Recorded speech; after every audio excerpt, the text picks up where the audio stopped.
कैसे हैं दोस्तों, जैसा कि आपको पता है कि जानवी सीजन 2 ऑन एयर हो चुका है और उसका एपिसोड 5 रिलीज हुआ है। मैं जानता हूं कि मैं काफी देर बाद आया हूं, लेकिन क्या करें भाई, इसके बारे में बात देर से भी सही पर करना चाहता हूं। तो इस एपिसोड के मेन थीम यही है कि ये लोग जाके बचाते हैं अपनी केट को कि भैया चलो भाई बाहर आ जाओ, हम तुम्हारे साथ हैं, हम तुम्हारे लिए अपनी जान रिस्क में लेकर आए हैं। लेकिन जैसा कि तुम जानते हो कि अपने पिछले एपिसोड से अब तक साइफर इनसे 10 कदम आगे चल रहा है। वो मेंटली सोच रहे हैं और ये इमोशनली सोच रहे हैं, जिसकी वजह से जाहिर बात है कि वो जीत रहा है और ये हार रहे हैं। तो कोई ऐसी जीत इन्हें साइफर पर नहीं मिली है जिसको हम कह सकें कि यार इन्होंने कोई वाज़िया तौर पर उसको परेशान किया। वो परेशान होता ही नहीं है। हमें एक और कैरेक्टर यहाँ देखने को मिल जाता है और वो कैरेक्टर है सिस्टर सेज का कैरेक्टर, जो यहाँ पे हमें अपेयर होता दिखाई देता है, साइफर के साथ मिला हुआ दिखाई देता है। हाँ, ये बात अच्छे तरीके से समझ में आ जाती है कि दी बॉयज के अंदर होमलैंडर का कोई भी सगा नहीं है। बेचारा अकेला ही अपने बैडी सूप्स के लिए लड़ रहा है। मतलब समझ लो कि भैया अपनी सरकार चलाने के लिए अकेला ही लड़ रहा है और उसके नीचे उसके बैठे हुए मंत्री संतरी सारे उसके खिलाफ चल रहे हैं। सेकंड, मैं अब समझा कि ये बंदे अब तक मार क्यों खा रहे हैं, क्योंकि भाई सिस्टर सेज साइफर के साथ खड़ी है। ये वो बंदी है जिसने अपने दिमाग का इस्तेमाल करके स्टारलाइटर्स को दुनिया के सामने गद्दार घोषित कर दिया और उनके कपड़े उतरवा दिए सबके सामने, दुनिया को उसके खिलाफ कर दिया। तो ये किस खेत की मूली थी, ये तो अभी बच्चे हैं, अभी अभी पैदा हुए हैं। ये सब सिर्फ एक ही मोटो है कि होमलैंडर से पावरफुल सूप को क्रिएट करना और उसे होमलैंडर के सामने खड़ा करना कि भैया चलो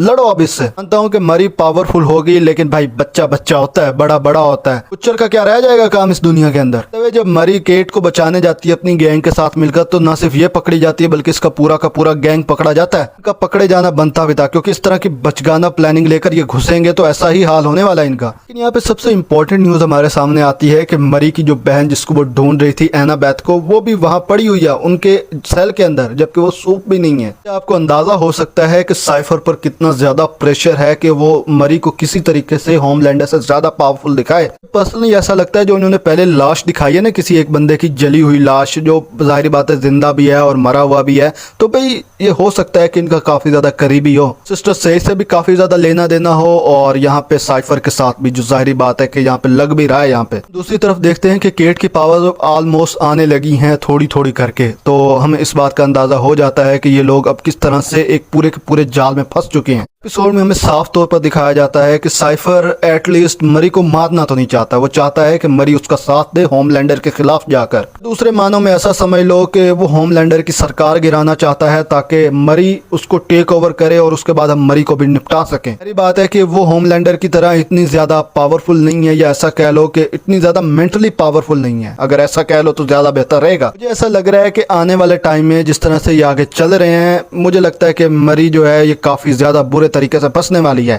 बड़ों की पॉलिटिक्स में ये ऐसे फंसेगी कि भाई इसको निकलने के लिए होमलैंडर को मारना पड़ेगा। होमलैंडर कोई बच्चा तो है नहीं, वो भी लोहे का चना साबित होने वाला है इसके सामने। यहाँ पर एक और नया सवाल खड़ा होता है कि यहाँ पे इतनी कुछ प्लानिंग होमलैंडर के खिलाफ चल रही है, क्योंकि सीजन 1 में भी चल रही थी, जिसकी वजह से भाई वो बंदा आके टपका के चला गया सबको। यहाँ पर वो इतना ज्यादा खामोश क्यों बैठा था, उसका रीजन भी हमें बता दिया जाता है कि सिस्टर सेज ने पूरे तरीके से वोट का कंट्रोल ले लिया है। तो ये बात तुम्हें अच्छे तरीके से समझ में आ जाएगी कि वोट को जिस तरह से वो चला रही है, इसका मतलब साफ है कि वो होमलैंडर को नीचे गिराना चाहती है। तो हम दूसरे सेंस में देखें तो हमें ये बात अच्छे तरीके से समझ में आ जाती है कि जो वोट है वो काफी हद तक वो होमलैंडर समझ रहा है कि उसके कंट्रोल में है, जबकि वो सिस्टर सेज के कंट्रोल में चल रहा है। सिस्टर सेज पर उसको भरोसा है शायद, इसलिए वो इस प्रॉब्लम पर ध्यान नहीं दे रहा है। मुझे ऐसा लगता है कि एक बार फिर से अपनी इस जानवी में से कोई एक जाएगा और होमलैंडर को चुगली कर देगा कि भैया देख तेरे पीछे ये हो रहा है सारा कुछ। मान लो कि भाई इसके बाद जो तबाही होगी, उसके बाद मरी को भाई अपना कॉलेज क्या इन सबको छोड़ना पड़ जाएगा, जो भाई जाहिर बात है कि होमलैंडर के खिलाफ चल रहे हैं। हो सकता है कि इसके बाद हमें स्टारलाइटर्स को भी थोड़ा बहुत देखने का मौका मिले कि ये किस तरह हमारे सामने आते हैं। तुम्हारी इसके बारे में क्या ओपिनियंस है, अपनी ओपिनियंस कमेंट सेक्शन में दे सकते हो।